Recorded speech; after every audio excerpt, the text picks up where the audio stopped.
ቶሎና ካልከኝ ቦታለው ቶሎና ከቀጠርከኝ ቶሎና ብቻ ያን ፍቅረኛሽን ይጠበቅሽ ባሉን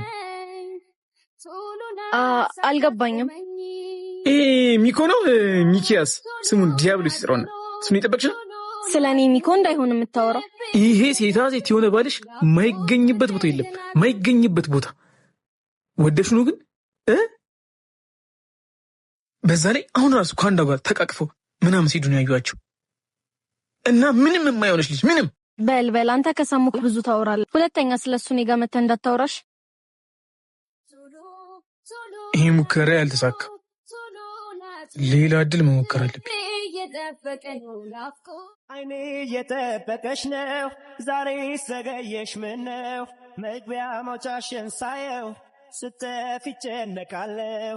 አይኔ እየጠበቀሽ ነው ሚኮ ይላል። በእናትሽ እንዴት ነሽ? አለሁ እግዚአብሔር ይመስገን።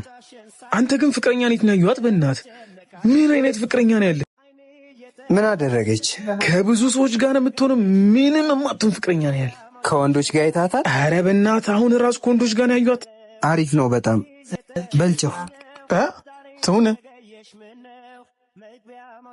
ዘጋው ጭራሽ። እነዚህ ልጆች እንዴት ነው መለየት የሚችለው? በእናታችሁ የኔ ጉዳይ የኔ ኑሮ ካሁን በኋላ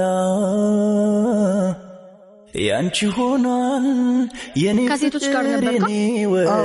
ከሴቶች ጋር ነበርኩ። ስለዚህ የሰማሁት ነገር እውነት ነው ማለት ነው። አንቺስ ከወንዶች ጋር ነበርሽ? እኔማ ከነቡስ ጋር ምሳ እንደምበላ። ስለዚህ የሰማሁት ነገር እውነት ነው ማለት ነው። በሱ ቤት አጣልቶን ሞቷል። አው አጣልቶናል፣ ተሳክቶለታል። መልካም ሕይወት ይሁንልሽ። አትለኝም ማይኮ ያንቺ ሆኗል የኔ ፍቅር የኔ ወለላ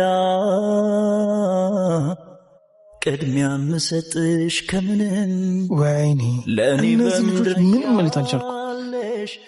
ሌላ ፕላን መፈለግ አለብኝ አሁን።